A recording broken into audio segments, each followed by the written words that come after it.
Coming up on this week's episode of Riptide, The South 8 Thespians take on stage on One Critic's Choice, and a group of students went to Greece for spring break. Hey South 8, I'm Joely Soporta. I'm Rogelio Rodriguez, and you're watching the 78th episode of Riptide.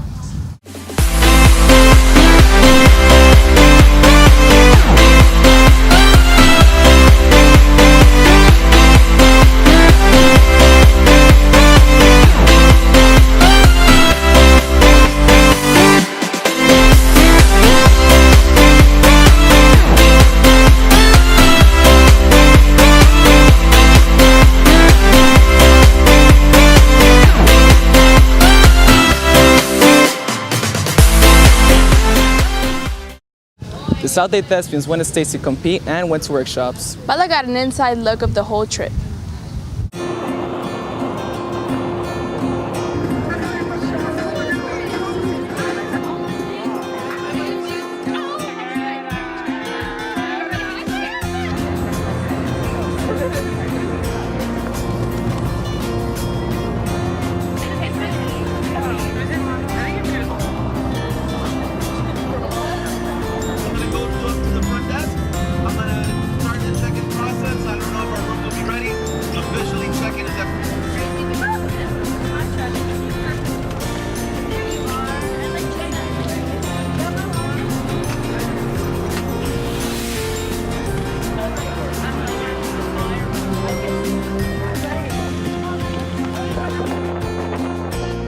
State, the Florida State Thespian Festival, is the largest festival in the world.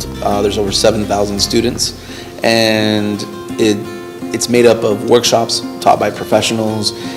We have one-act pieces that get selected from different districts to go and compete at state, and we have individual event pieces that get to go as well, like monologues and costume design and ensemble scenes and duet scenes. And state to me is an opportunity for students to be able to leave their environment a little bit and be surrounded by an environment just filled with theater every day. And we start on Wednesday, Thursday, and we go Thursday, Friday, and Saturday, and even on Sunday we come back. But there's just theater all the time. It's exciting. I think if I could put it into one word, that'd be it. Like I'm just so happy to be here. Like it's really my first time like bringing my own piece to state. So I'm just really excited. I made it this far, which means a lot to me because the play that I wrote, it is very personal. But it also means a lot to a lot of other people. I'm absolutely happy and I can't wait to perform because this is my last time I'm ever doing these monologues for any type of state competition or any type of competition at all. We're going to Thespian. So maybe that's why I'm the first one. That was one of the most scariest and most rewarding things of my life. Being that theater was such an honor. Oh my god, it was such an amazing experience. I love state competition. I love being a doctor. Wouldn't change it for the world. I think they love me and I'm really happy because they like my designs and I thought they wrote it and I'm so happy. Oh my gosh. Okay. I think watching them grow and become better at what they like to do is great, and it's been awesome. It's been a blessing to be here and watch all my troupe members grow and get bigger and get accolades and just do fantastic work.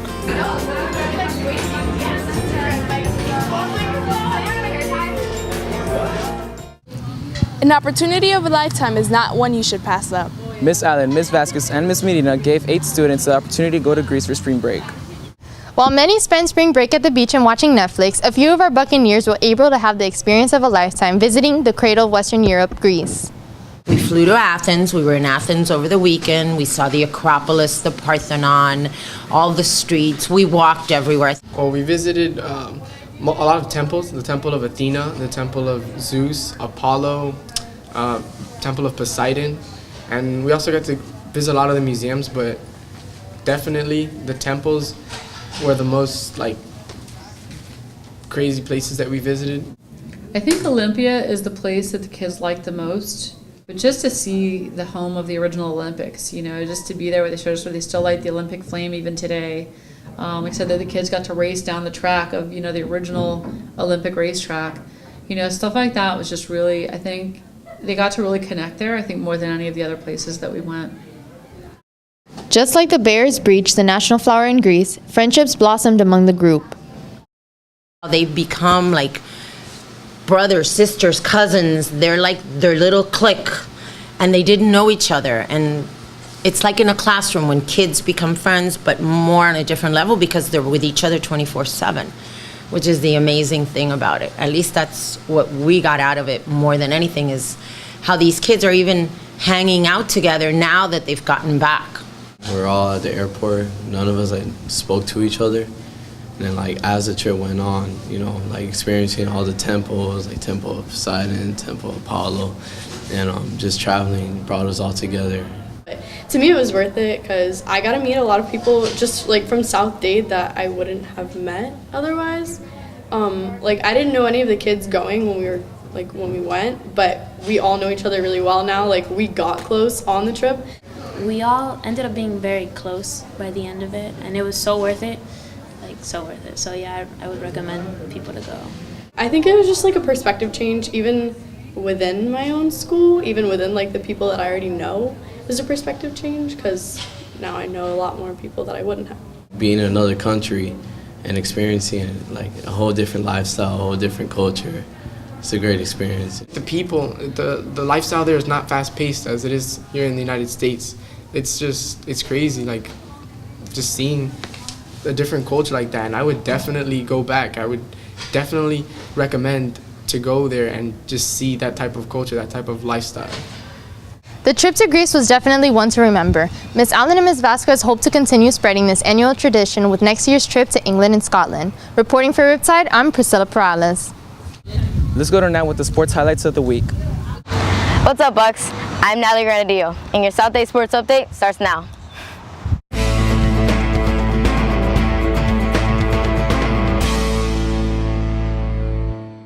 Over spring break, your boys varsity baseball team had a spring tournament in Lakeport, Georgia.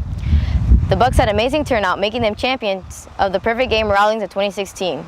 The Bucks win also gave Coach Burnside his 500th win. Here's what he had to say about his successful career. Well, 500 wins is nice, but it's really not what it's about. It's the journey, the many great young men I've been around and been blessed with, the parents, the community, colleagues, assistant coaches, parents. That's what it's all about. It's not about championships, it's about relationships. One of the most talented teams I've ever had. I would compare this to a team I had in 2002 on paper, talent-wise, but you got to do it on the field. We have a chance. If we're peaking at the right time, we have a great chance to make a good run at the state title. Last week Friday, the Bucks also took a victory against Southridge 3-1. And on Thursday, they played against Killian Cougars, defeating them 4-2. In other sports, your Lady Bucks softball team took on Braddock Thursday night, defeating them 5-4. Lastly, the Dashing Dolls held auditions. Here's Tyrika with the results. Hi you guys, this is Tarika Williams. As an outgoing senior and original Dashing Dolls, I am proud to present to you your very own 2016 through 2017 Dashing Dolls. Congratulations to the following: Josiane Torino, Rebecca Boldy, Talia Serena, Sierra Portiger, Ala Lester, Nina Alexander, Tamaya Johnson, Alondra Miscoso, Aaliyah Williams, Kiera Coleman, Antonia Cole Poison, Janae Remy, Celine Pinch, Alondra Rule, Laura Robel, Keandre Alvin, Chelsea Myers, Araya Frocos, Veronica Williams, Kania Daniels, Brenda Castillo. Congratulations again, you guys, and hope you have a great year. Thanks. Well, that's all for Sports Bucks. I'm Natalie Granadillo. See you in the next episode of Riptide. Leilani put together a recap of the top 3 worst movies of 2015. With many hit movies, such as Star Wars The Force Awakens, there have also been some not-so-great movies. Here are our ratings for the bottom 3 movies of 2016. At number 3 is The Boy. The movie focuses on Greta, played by Lauren Cohan, who accepts a job as a nanny for an 8-year-old boy who lives in a remote English village. She soon comes to realize that the boy is actually a doll that the elderly couple treat as a child. After breaking a set of rules given to her by the elderly couple, Greta starts to experience a series of events that lead her to believe that the doll may actually be real. The movie has been critiqued for trying too hard to be scary, and simply every scene is just too predictable. Duffy is. You wouldn't hurt me, would you, Bronze? It's not safe in his house. You don't understand what's happening. At number 2 is Zoolander 2. The movie focuses on former male models Derek Zoolander and Hansel. After being invited to a fashion event in Rome, they meet secret agent Valentina Valencia and are surprised to hear that someone has been killing off famous pop stars and only they are able to stop them. The movie has been called out for trying to use too many of the original jokes and trying too hard to be funny. This is Blue Steel, right? We need you to infiltrate the world of high fashion. We're back! And the award for the worst movie of 2016 goes to The Fifth Wave. The movie takes place after a series of 4 attacks made by alien invaders. The main character, Cassie Sullivan, attempts to save her brother Sam when she encounters Evan Walker. Together, they must try to survive the fifth wave. The movie has been critiqued for being a copy-paste from other dystopia franchises, having somewhat pathetic romance and obvious plot twists. Okay, who can give me the derivative of X? What's going on? Did you guys see that? Oh my god.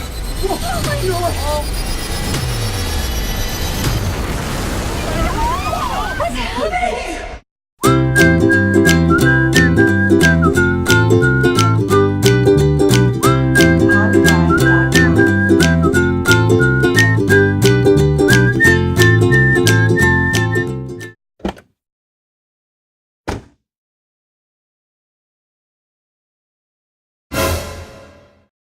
A dirty car is unattractive.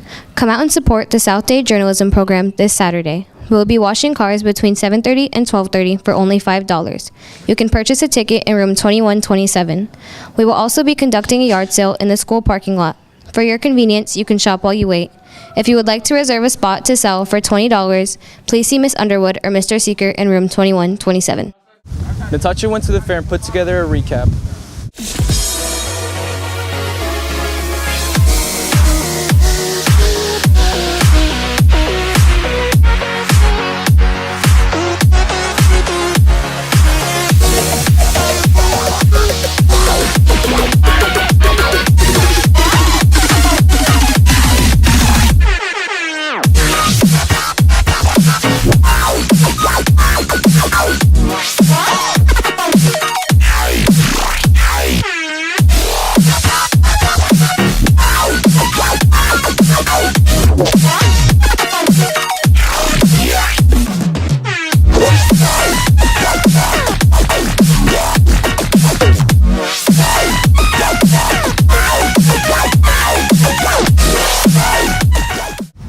That's it for this week's episode of Riptide. If you want to watch any previous episodes of Riptide, check out bugtv.org. While you're at it, follow us on Twitter and Instagram at SDBugTV. That's it for today, Bugs. I'm Jorelis. I'm Rogelio. Have a great weekend.